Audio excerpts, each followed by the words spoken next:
Hey everybody, how's it going? So today's going to be our first flipped lesson. This is the majority of the way that I gave my notes to my algebra students in previous years, these last couple of years anyways. And so in lieu of class today, we're going to take some notes on systems of equations, and I'm going to be utilizing the flipped classroom method. So what will happen here is I'm going to give some notes. There'll be times when I ask you guys to pause them. Pause the notes. So you pause it, and then you do what I asked you to do. And then when you hit play again, you'll see what I did, and you can kind of check and see how you did. And then also, of course, if I'm going too fast, you can pause me and get caught up or rewind or whatever. And if I'm going along a decent clip, then you can just go cruise along with me and take the notes. Okay, so first we're going to talk about systems of equations. So first of all, what is a systems of equations? How do we know if we have a systems of equation? So we have a system of equation if we have at least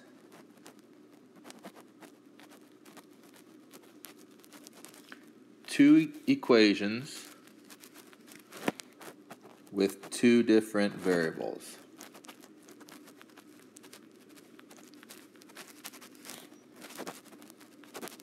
So if we have three equations, that still could be a system of equations if we have at least two different variables.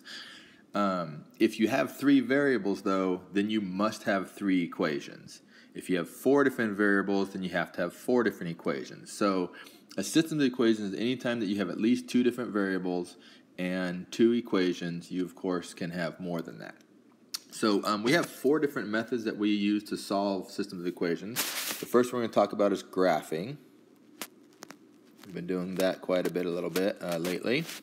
And then the second one we're going to talk about is substitution. And in substitution, there's a secondary one that I call EVM, or equal values method.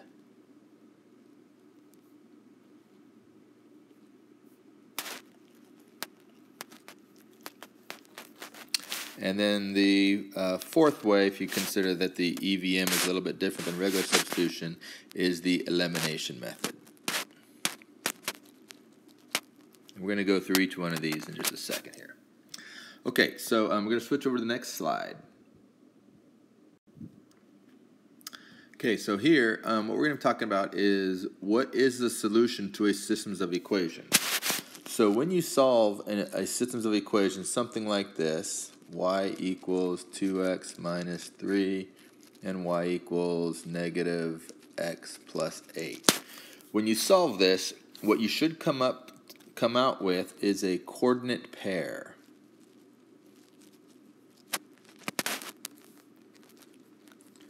Which is a point on a graph.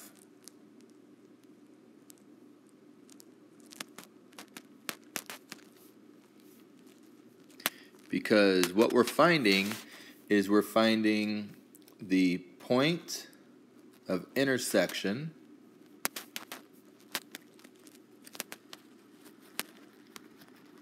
for these two lines.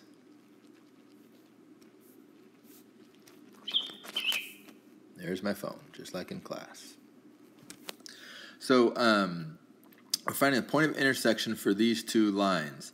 So what we're doing is we are going to, or one thing we could do is we could graph this equation right here, and it's already in y equals mx plus b form, so we can use the slope and the y-intercept to graph it. And then on the same graph this line, and then where this line crosses this line is our answer. It's the point of intersection. It's where those two lines meet or cross, and that's the solution to this systems of equation. Now, what we're going to learn today is graphing is one way, but there are other ways to do it as well, and that's what we're going to take a look at for the most part. All right, here's the next slide. Okay, here we have set up, I've set up two equations and a graph. So I'm going to solve this one by graphing. So I'm going to go ahead and graph the red one first, and it's already set up for me in y equals mx plus b. So my slope, which is m, equals 2 over 1, which is a rise over run, and it's rise because it's positive. and then my b is equal to -7.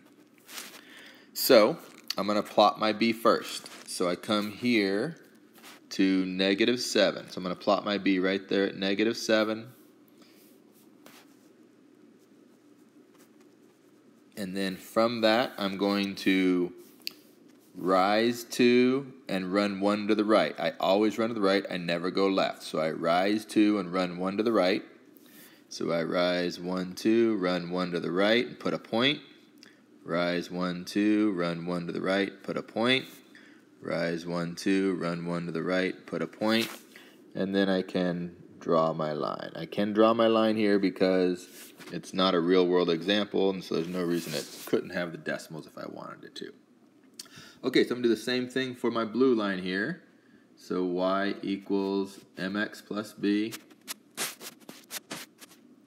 And for this one, my m is equal to -1 over 1, because when you have a negative in front of a variable, that means it's being multiplied by -1, which means that this is a fall over run. And then my b is equal to 2. So I'm going to plot my b first. I always begin with my b. That's my head start we were talking about last week. So I'm going to start with my b. So that's going to be right there. That's my +2 right there. So I plot b, just like that. And then I'm going to fall 1, run 1. And I always go to the right, never go left. Fall 1, run 1. Fall 1, run 1. Fall 1, run 1. So there's my second line. There are my points. And you can see that the point of intersection is right here. That's the solution. So the answer to this systems of equation is that point right there. And that point is the point 1, 2, 3, -1. So that would be the answer to that systems of equation, is 3, -1. Okay? Okay, so that's graphing it. So graphing it works. It can be a little bit tedious and a little bit imprecise if we're not exactly on perfect little lattice points there, or your graphs are a little bit off. It's hard to do a good graph. So that's why we came up with an algebraic way of doing, which are the other methods that we'll be looking at right now. Okay, here we're going to do systems equation by using substitution. So you'll see I have two equations here. I have the equation x equals -y plus 2, and I have the equation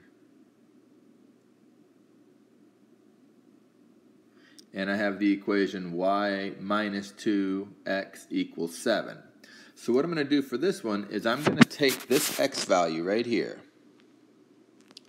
and plug it in for this x value right here, because those x's are the same thing. In one problem, if I have the same variable, then it must mean the same thing. So I know that this x here is equal to -y plus 2. So I can take this and plug it in for that x right there.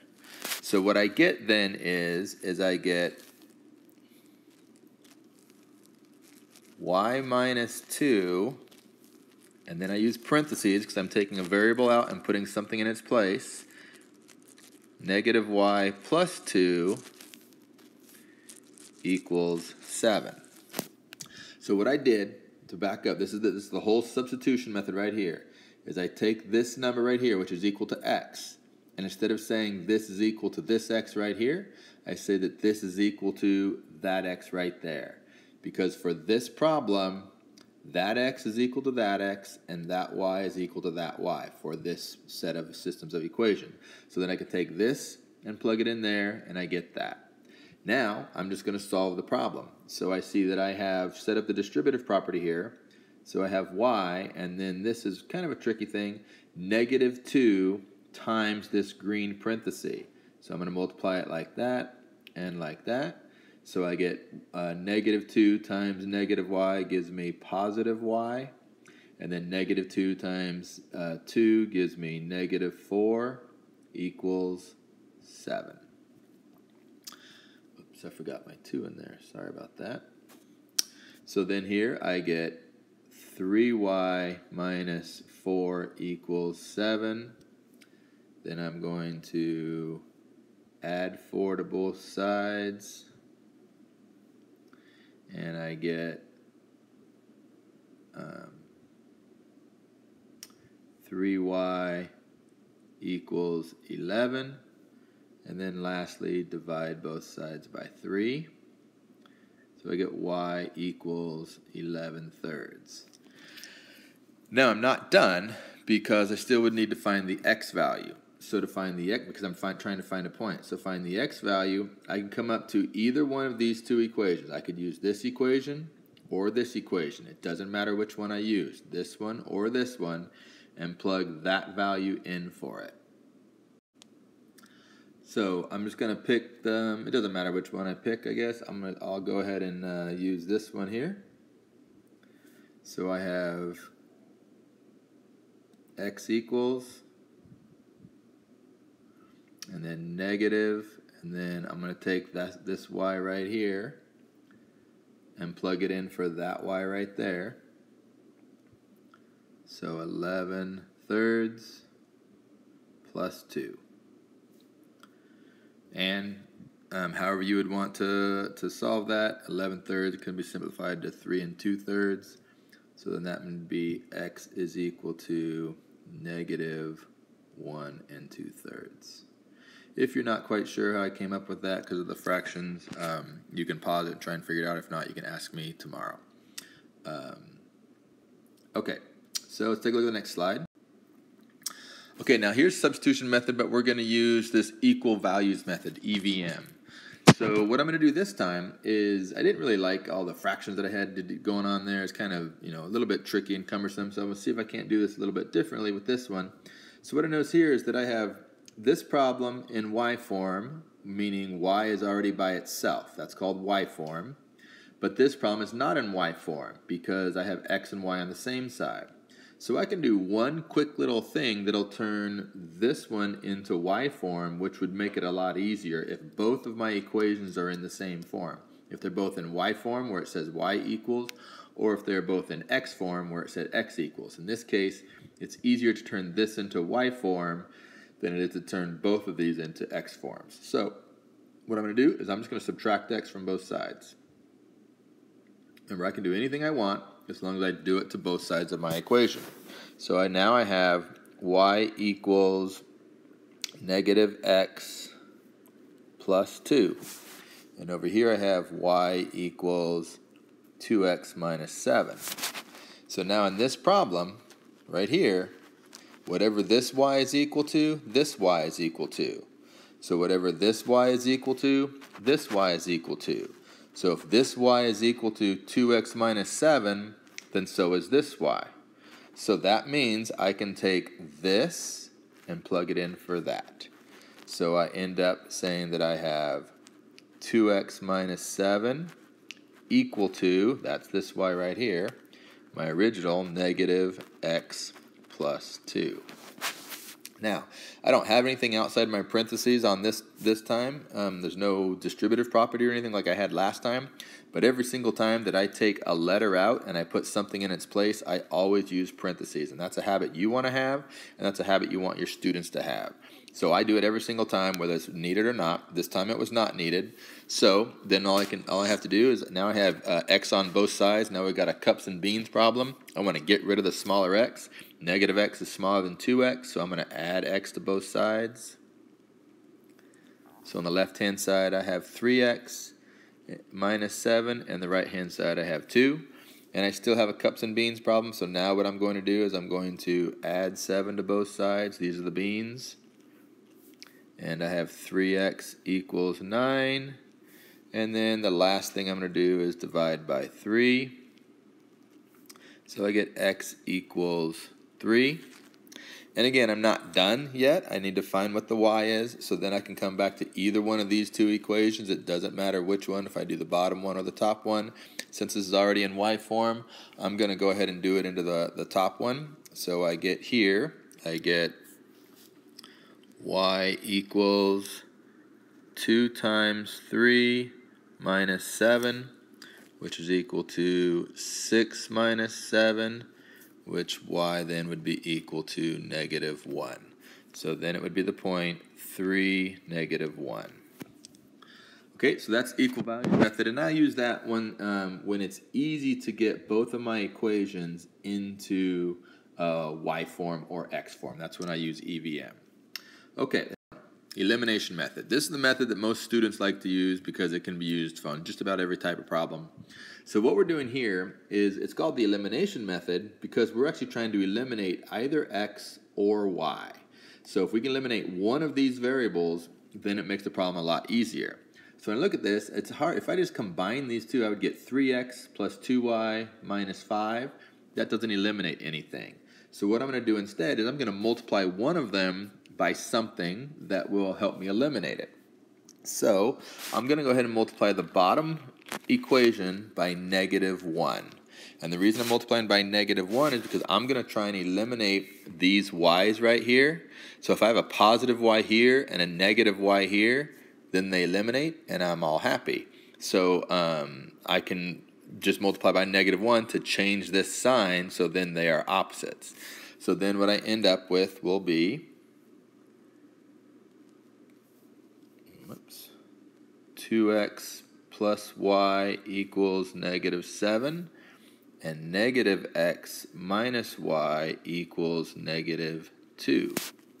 So then when I combine these now, I can add these together. 2x minus x gives me x.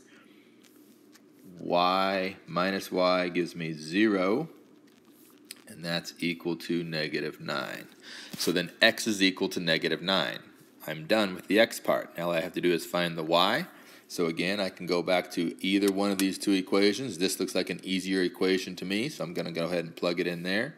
And so I'm going to have negative 9, and I use parentheses because I'm taking this out and putting that in its place. And then plus y equals 2. So then I add 9 to both sides, and I get y is equal to 11. So for this set of equations, the answer would be negative 9, 11. Okay, so that's the elimination method. We're going to take a couple of other elimination methods because they can get a little bit trickier than this one. Oh, before we do that, here I'm going to have you guys pause, and I want you to tell me which of the 4 methods would be the best one to use.